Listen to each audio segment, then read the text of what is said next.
The big picture concepts of creating propulsion are simple. Swimmers have to move a lot of water backwards, and to do so, they have to create as big a surface area as possible. They have to move that surface area backwards for as long as possible, and they have to accelerate the limb throughout. If swimmers can execute those skills, they're going to create a lot of propulsion, and they're going to go fast. However, no matter how important the big picture is, there are relevant details as well, and that's what we're going to check out now. Specifically, we're going to discuss the role of lateral motion of the hands. Hi everyone, Andrew here, helping you help your swimmers get faster.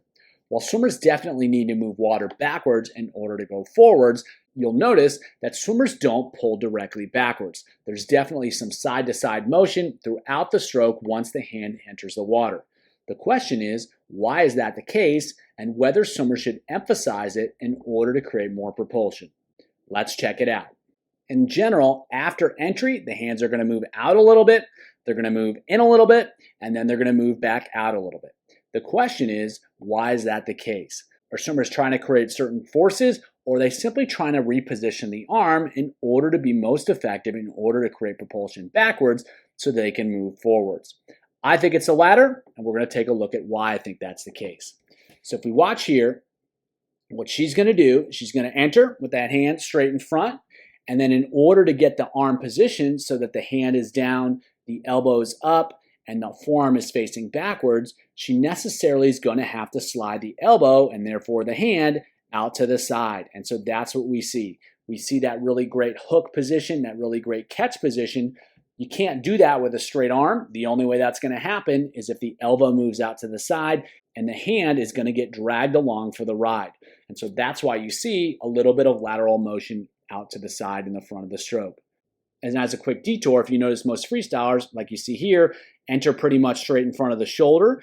In breaststroke, the hands are going to enter actually in front of the face upon the recovery. And so swimmers still have to get those arms out wide to get the elbows out wide, but they're starting in a much more narrow position. And so that's why you see a lot more lateral motion in the front of breaststroke, because they're starting in a much more narrow position.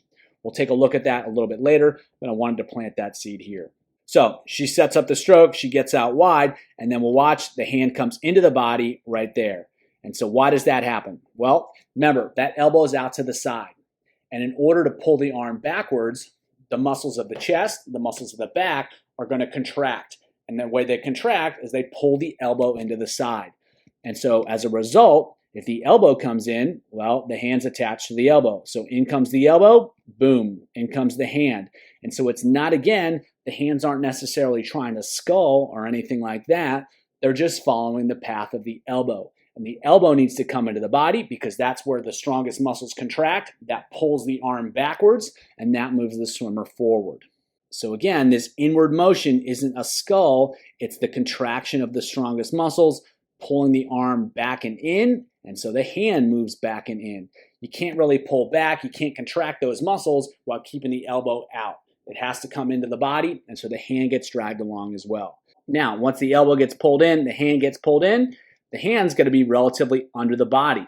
But the swimmer can't recover the arm from under the body, so they have to transition the hand back out so that she can smoothly and effortlessly recover the arm. And so once this pull finishes, the elbow comes close to the body, the hand has to necessarily transition out in order to recover the arm effectively. Now, at this point, there's not very much propulsion getting created, so you can see she's pulling, and then right here, she just kind of lets go of it, sliding out to the side so that she can recover the arm forward. If she tried to pull all the way back here, completely straight, kept the hand under the body, and then tried to recover the arm, it would take a whole lot more effort. It would be a lot slower. It would take a lot more time, and she's not going to get really much propulsion out of it anyway. So she's going to bail on that, and again, she's got to let the hand slide out. So a lot of these lateral motions are consequences of what needs to happen in order to pull back. They're not necessarily propulsive motions in and of themselves. So again, she's setting up in the front, sliding out in order to get the hand in position, to get the arm facing down, and then coming back in when she contracts the strongest muscles of the upper body, and then transitioning out in order to recover effectively. Again, these lateral motions are supportive elements that help her move water backwards so she can move forward. So we'll take a look at the same skills here, the same concept applied to butterfly. So you can see we're starting off, he's entering right about shoulder width, and then he's going to slide out so his elbows can get out, and that's going to bring the hands with him. And then as he pulls, elbows come in, hands come in, and then at the finish, they've got to slide back out again so he can recover. And that all happens for the same reasons as in freestyle. The only difference is they're happening at the same time as opposed to separate. So shoulder width, everything slides out. Right here, he's setting up the catch. And so as you can see, the elbow pops out to the side. That's getting him in this position right here with both arms. The hands slide out because they're a slave to the elbow. And then he's pulling. Watch the elbows come in come the hands. And then once they're under the body, again, just like the freestyler, he's got to transition them out in order to get the arms over the water. So same basic concepts, same principles, different stroke, slightly different application. And what you'll see here with this swimmer, there is a little bit more of a lateral motion with the hands, a little bit more exaggerated than the elbow motion. That is likely actually he's going to let go of a little bit of water in order to maintain the hand speed that he needs. It's a lot harder to maintain hand speed in butterfly so that he can create the hand speed necessary to recover the arms fast and effortlessly. So again, same principles. Elbows slide out to set up the stroke, the hands follow. Elbows are squeezed into the body there, the hands follow. And then rather than getting the hands stuck under his body, they're going to slide out so he can recover smoothly. So a lot of lateral motions here. However, it's all happening to set up the stroke, to put the hands and arms in a position to create propulsion. And then the pull itself is going to bring those arms back into the body, but then he's got to transition back in order to recover the arms smoothly. So lateral motions are serving the goal of creating as much forward propulsion as possible by moving the arms backwards while moving as much water as possible. So as we addressed briefly earlier, the hands are going to start from a really narrow position in breaststroke. They have to slide out so that the elbows can come out. And as you watch here, the elbows are driving out. They're starting to bend. And now he's in that same position, that same hook position he needs to be in to move water. And then he's going to pull back. The difference between breaststroke and the other strokes is that rather than transitioning at the end of the stroke to get the hands out by the side, by the hips, breaststrokers have to recover the arms under the water. So during the pull, they need to pull the arms in a little bit more so that they can get the hands forward quickly, because if they just pulled straight back, the hands would end up at the hips. So they have to round the pull more in order to get the hands forward. So there's a lot more lateral motion in breaststroke, but again, it's not just to create more propulsion by sculling. It's because of the challenges unique to breaststroke. The hands are recovering together, and so it takes more time. There's more lateral motion to get into an effective pulling position, and then they can't just pull straight back. They have to pull in so that the hands stay in front of the body. They don't get trapped behind so that they can recover the hands smoothly.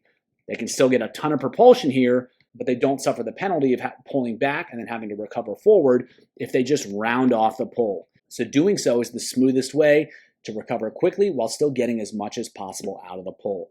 The same dynamics are going to be happening here at backstroke.